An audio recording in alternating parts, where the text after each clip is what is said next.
Assalamualaikum warahmatullahi wabarakatuh. Selamat siang semuanya. Yang kami hormati Bapak Dr. Wilman San Marino, SEMM CEPI, selaku dosen pengampu mata kuliah pasar modal.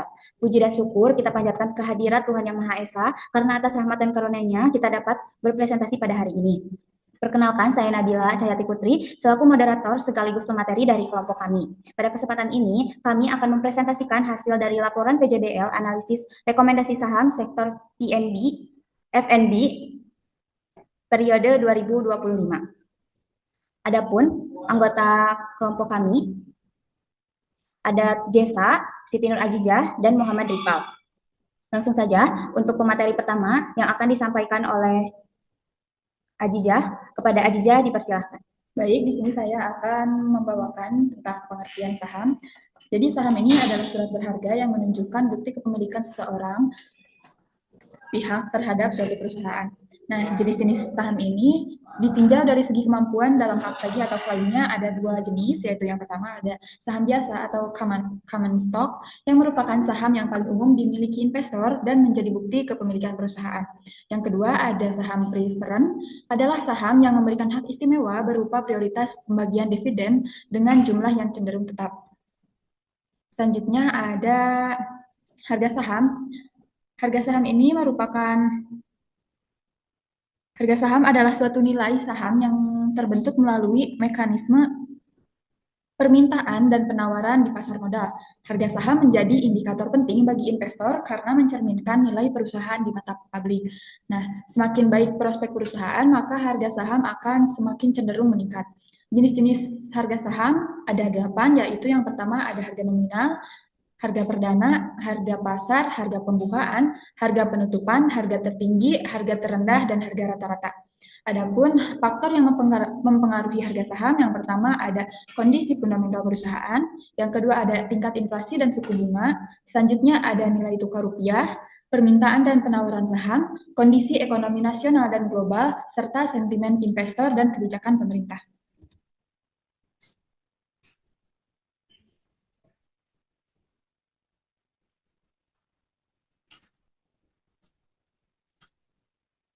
Selanjutnya ada analisis fundamental. Nah, analisis fundamental ini merupakan metode analisis saham dengan menilai kondisi ekonomi, industri, dan juga kinerja perusahaan. Analisis ini digunakan untuk mengetahui apakah suatu saham ini layak dibeli atau tidak berdasarkan nilai intrinstiknya. Nah, analisis fundamental ini biasanya dilakukan melalui analisis ekonomi makro, analisis industri, dan juga analisis laporan keuangan perusahaan. Rasio fundamental yang digunakan adalah yang pertama ada earning per share atau laba bersih per lembar saham. Yang kedua ada price to earning ratio atau mengukur valuasi saham. Selanjutnya ada price to book value atau membandingkan harga saham dengan nilai buku. Selanjutnya ada return on equity, yaitu rasio untuk mengukur kemampuan menghasilkan laba dari modal, dan debt to equity ratio, yaitu rasio untuk mengukur tingkat utang perusahaan.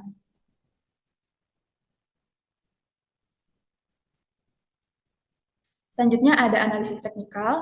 Analisis teknikal ini merupakan metode analisis saham dengan menggunakan data historis harga dan volume perdagangan untuk memprediksi pergerakan saham untuk memprediksi pergerakan harga di masa depan. Analisis ini berfokusnya pada pola grafik, tren harga, serta momentum pasar.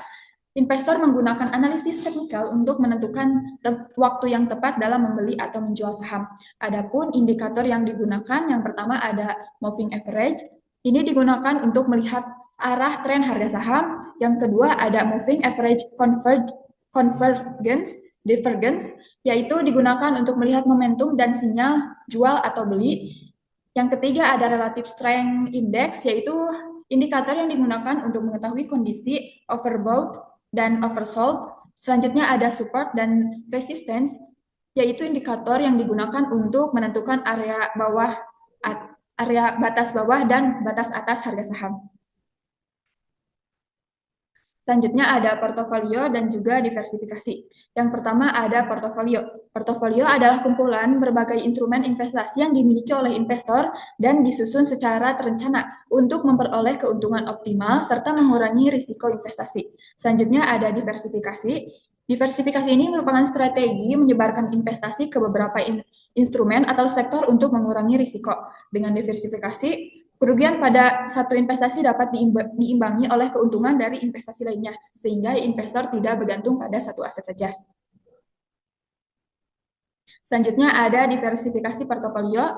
Diversifikasi portofolio ini adalah strategi investasi dengan menyebarkan dana ke berbagai instrumen atau aset untuk mengurangi risiko dan mengoptimalkan keuntungan. Nah, strategi ini didasarkan pada kombinasi aset yang memiliki karakteristik dan tingkat korelasi yang berbeda, sehingga kerugian pada suatu aset nanti dapat diimbangi oleh keuntungan dari aset lainnya. Dengan diversifikasi yang baik, portofolio investasi akan menjadi lebih stabil dan efisien dalam mencapai tujuan investasi. Saya kembalikan kepada moderator. Baik, terima kasih kepada Ajijah atas penyampaian materinya. Untuk pemateri selanjutnya yang akan disampaikan oleh Jessa, kepada Jessa dipersilahkan. Terima kasih kepada moderator yang telah memberikan saya kesempatan untuk presentasi. Baik, di sini saya akan mempresentasikan gambaran perusahaan. Nah, yang pertama yaitu PT Indofood CBP Sukses Makmur Tbk atau ICBP. Nah, ini merupakan salah satu perusahaan makanan dan minuman terbesar di Indonesia yang memproduksi berbagai produk kebutuhan sehari-hari seperti mie instan, dairy, makanan, dan minuman.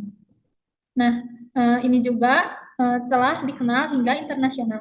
ICBP didukung oleh distribusi yang luas, puluhan fasilitas produksi, serta kondisi fundamental perusahaan yang stabil dan kuat. Lalu selanjutnya yang kedua yaitu PT Nippon Indosari Korpindo Tbk atau ROPI adalah perusahaan yang bergerak di bidang produksi dan distribusi roti kemasan dengan merek utama Sari Roti.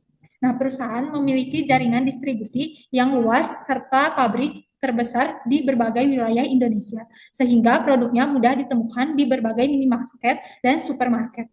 Nah, Roti dikenal sebagai salah satu perusahaan bakteri terbesar di Indonesia dengan fokus pada kualitas produk dan efisiensi distribusi.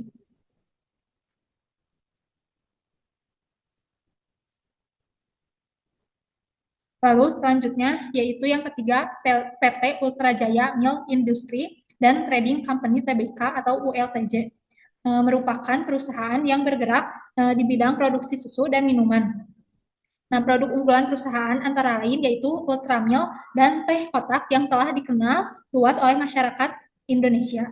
Atau ULTJ juga menggunakan teknologi pengemasan aseptik modern dan memiliki jaringan distribusi yang luas sehingga mampu menjaga kualitas produk, mempertahankan kinerja keuangan yang stabil. Lalu yang keempat, PT Mayora Indah Tbk atau MYOR. Nah, ini adalah perusahaan Fast Moving Consumer Goods atau FMCG yang memproduksi berbagai makanan dan minuman seperti biskuit, kopi, wafer, coklat, dan permen. Perusahaan memiliki pasar yang luas baik di dalam maupun luar negeri, serta terus melakukan inovasi produk dan ekspansi global dengan pertumbuhan bisnis yang konsisten. MYOR juga menjadi salah satu emiten sektor food and beverage terbesar di Indonesia. Lalu yang terakhir yaitu PT Garuda Putra Putri Jaya Tbk atau GOOD adalah emiten F&B yang memproduksi makanan dan minuman kemasan dengan merek populer seperti Garuda, Geri, Coklatos, Monty. Nah, perusahaan ini juga memiliki produk snack, biskuit, dan minuman dengan jaringan distribusi luas di Indonesia. Nah, lalu selanjutnya pada analisis fundamental. Nah, kelompok kami menggunakan pendekatan top-down, yaitu dimulai dari kondisi ekonomi, lalu industri, kemudian perusahaan. Dari sisi ekonomi, kondisi Indonesia tahun 2025 masih cukup mendukung sektor F&B karena pertumbuhan PDB tetap positif, inflasi masih terkendali, dan BI rate cenderung menurun. Nah, hal ini penting karena sektor F&B sangat bergantung pada daya beli masyarakat. Namun, pelemahan rupiah dan kenaikan bahan baku tetap menjadi resiko karena bisa menaikkan biaya produksi. Lalu selanjutnya dari sisi industri. Sektor F&B memiliki prospek yang cukup baik. Nah, karena produk makanan dan minuman termasuk kebutuhan sehari-hari, sehingga permintaannya relatif stabil. Sehingga selain itu juga perkembangan e-commerce, layanan pesanan antar, dan perubahan gaya hidup masyarakat juga mendukung pertumbuhan industri ini. Tetapi persaingan di sektor F&B cukup ketat karena banyak perusahaan besar UMKM dan produk pengganti sehingga perusahaan harus terus menjaga kualitas, harga distribusi, dan kekuatan mereknya. Lalu yang terakhir dari sisi perusahaan. Nah, setiap emiten memiliki keunggulan masing-masing. Nah, PT Indofood CBP sukses eh, sukses Makmur TBK unggul karena EPC-nya paling tinggi dan valuasinya relatif menarik. Lalu PT Ultrajaya Milk Industry and Trading Company TBK memiliki profitabilitas paling kuat karena ROA dan ROE-nya tinggi. Lalu selanjutnya PT Mayora Indah TBK memiliki fundamental yang baik dan didukung merek yang kuat. Lalu selanjutnya PT Nippon Indosari Corpindo TBK masih menunjukkan kinerja yang stabil, tetapi valuasinya cukup tinggi. Sedangkan PT Garuda Food Putra Putri Jaya TBK juga mencatat kinerja positif. Namun PER dan PBP-nya relatif tinggi sehingga perlu lebih dicermati dari sisi harga sahamnya. Nah, jadi dari analisis fundamental ini dapat disimpulkan bahwa sektor F&B masih prospektif, tetapi pemilihan saham tetap harus mempertimbangkan kondisi keuangan, valuasi, dan resiko masing-masing perusahaan. Baik, saya kembalikan lagi ke moderator. Baik, terima kasih kepada Jasa atas penyampaian materinya. Untuk materi selanjutnya yang akan disampaikan oleh Ripal, kepada Ripal dipersilakan. Terima kasih kepada moderator. Di sini saya akan menjelaskan terkait analisis teknikal untuk perusahaan yang bergerak di F&B. Nah, untuk analisis teknikal ini, kelompok kami melihat pergerakan saham berdasarkan grafik historis, arah tren harga, serta area support and resistance. Nah, analisis ini digunakan untuk mengetahui kondisi teknikal saham dan juga membantu menentukan apakah saham tersebut sedang dalam tren naik, turun, atau mendatar gitu. Nah, yang pertama ini ada pada PT Indofood CBP Sukses Makmur TBK, di mana PT ini menunjukkan tren menurun atau bearish pada periode 2025 hingga 2026. Harga saham yang sebelumnya berada di kisaran 11.000 sampai 12.000 turun hingga sekitar 6.800. Area support berada di kisaran 6.700 sampai 6.800. Sedangkan resistance berada di kisaran 7.200 sampai 7.500. Jadi secara teknikal saham Indofood CBP ini masih lemah gitu, tetapi tetap memiliki peluang pemulihan apabila mampu menembus resisten dan sentimen pasar membaik. Lalu yang kedua ada PT Nippon Indosari Corpindo TBK, di mana perusahaan ini juga menunjukkan tren menurun atau bearish. Harga saham berada di bawah garis MA 50, menandakan tekanan jual masih cukup dominan gitu. Area support berada di sekitar 600 sampai 610, sedangkan resistance berada di kisaran 700 sampai 720. Dengan kondisi tersebut, saham Nippon Indosari masih perlu dicermati karena belum menunjukkan sinyal pembaikan tren yang kuat. Lalu yang ketiga ada PT Ultrajaya Milk Industry dan Trading Company TBK. PT ini sempat mengalami tren menurun pada tahun 2025, tetapi mulai menunjukkan tanda pemulihan atau rebound menuju tahun 2026. Harga bergerak naik dari area bawah sekitar 1.300 menuju kisaran 1.600. Area support berada di kisaran 1.400 sampai 1.450, sedangkan resistance berada di kisaran 1.650 sampai 1.700. Secara teknikal, Ultrajaya juga mulai menunjukkan perbaikan, tetapi tetap perlu konfirmasi penembusan resisten agar tren naik lebih kuat.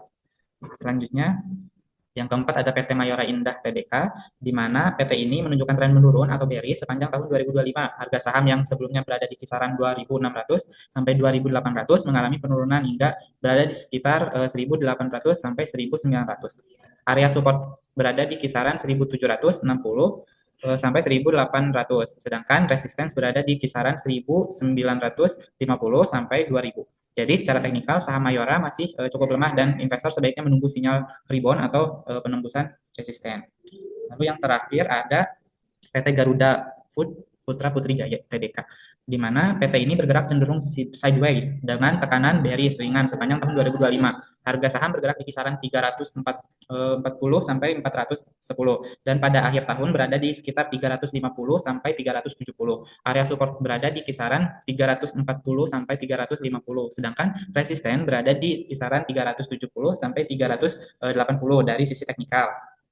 saham Garuda Food ini belum menunjukkan sinyal bullish yang kuat gitu, sehingga investor lebih baik menunggu konfirmasi penguatan harga. Nah, dari analisis teknikal kelima perusahaan ini secara keseluruhan dapat disimpulkan bahwa sebagian besar saham FNB yang dianalisis masih berada dalam tekanan atau belum menunjukkan tren bullish yang kuat. Ultra Jaya menjadi salah satu saham yang mulai menunjukkan perbaikan teknikal, sedangkan Indofood CBP, Nippon, Indosari, Mayora, dan Garuda Food masih perlu menunggu konfirmasi penguatan harga sebelum. Baik, terima kasih kepada Rival atas penyampaian materinya. Untuk selanjutnya, untuk pemateri selanjutnya yang akan disampaikan oleh saya sendiri. Nah, di sini selanjutnya ada rekomendasi saham. Berdasarkan hasil analisis fundamental dan teknikal, kelompok kami ini memberikan rekomendasi yang berbeda untuk masing-masing saham. Nah, pada saham PT Indofood CBP Sukses Makmur Tbk direkomendasikan baik karena memiliki EPS yang tinggi, PER atau PER, dan PBV yang relatif rendah, serta fundamental perusahaan yang kuat. Hal ini menunjukkan bahwa saham Indofood CBP ini masih menarik dari sisi valuasi dan kinerja perusahaan.